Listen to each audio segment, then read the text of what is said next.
promise of additional technical support, additional human support from Ducati engineers in that Spanish garage, that he will. Marc Marquez then it is that leads the action on day 2 here in Valencia, a 1:36.64, the best time we've seen today, about half a second away from Izioso, Alex Rins, Jack Miller and the brilliant Iker Lecuona. What a performance by the rookie there, 1:31.515 within a second of Marc back open, and we're getting some more MotoGP action at this penultimate test of the season. We are now joined in the commentary box by a familiar face to us. Yeah, I just said that I will not be tempted into talking about this. I refused to comment. Okay, Moto 2 and 3 and MotoGP. Do riders request changes in Moto 2 and 3?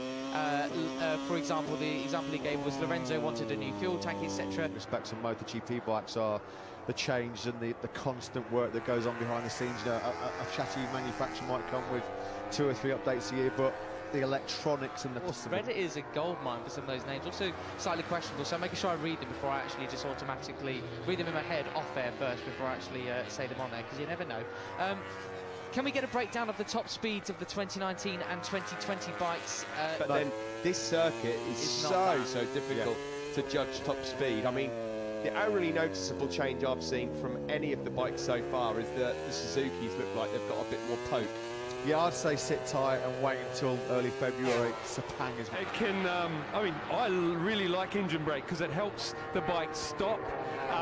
You can adjust the position on track, meaning 2 cylinders, because if you use all 4, it's too abrupt. That makes sense. There's too much change. It's not smooth. So they can just use the Repsol Honda this year. I mean, okay, maybe at the start of the year we didn't know because of the injuries, but I was convinced that he'd turn that around. So for me, that also was a massive surprise, but I agree. Exactly. I mean, I was going to say, he didn't just overshadow his fellow rookies, who were always going to have a difficult year anyway, first season MotoGP, but you know, if you look at the likes of Maverick Vinales and Vinales. But you could accidentally go into neutral, same problem. So these bikes leave the garage, you see them pull a lever, then they put it in out of that, neutral into gear, and they don't go. It cannot go into neutral until they come back in. They pull that. I think Dani Pedrosa has been a huge help to them, and I think that I don't think we should try and get too carried away. I don't think they're going to try. I don't think they're going to transform into a team that are, fighting for podiums week in, week out. If you look at Pol Espargaro's results this year, I suppose what you've got to look at is trying to make a forward step from there. And before his... See him actually back out with the regular riders on track once again. So, got another question coming from Reddit. Curious what you would like to improve for there. We have to try still many things. For sure, we need a little bit more power. Arrive a little bit more, but it's not enough. Our competitive... Vinales then, so sounds like it's been a little bit of an excursion on circuit. For him to do it against his teammate Dovi and against Marc Marquez, absolutely outrageous. Yeah. Second for me was Petrucci. Mugello is top. Yeah, that's I got to say that's one of my highlights as well. What about Simon? You got any, mate?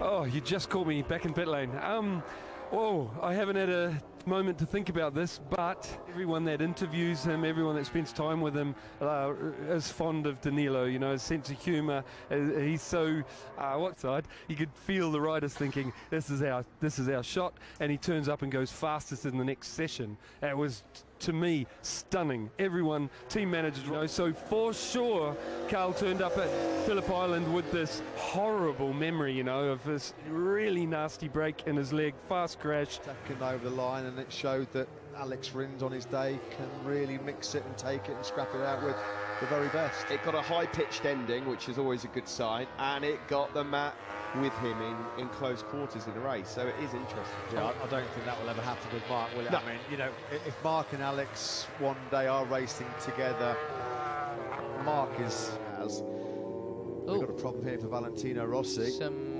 lights smoke all over that unit. dashboard and a bit of smoke, yeah, so... Be along there soon enough. This is not looking a bit like the Aprilia at all. Guys, I just wanted to add that... Something else I just wanted to add about the brothers, something else that came out in Aleix's interview, which I just remembered. Him and Pol had that big battle in Malaysia.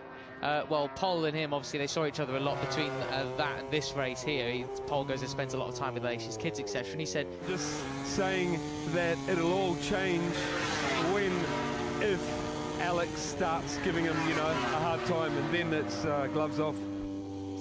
Yeah, thanks for that, Simon. Yeah, well, I think we all agree with that one. We'll let you know if that changes or as and when it does. Matt, back to you, mate. well, actually, interesting you say that. So we do have a question, not about specifically Zark. Brilliantly, poor old Scott Reddy, when he came to Aprilia, his first year with Aprilia, what did he have, 3-4 races? And he was told he wasn't needed. I mean, that's no good.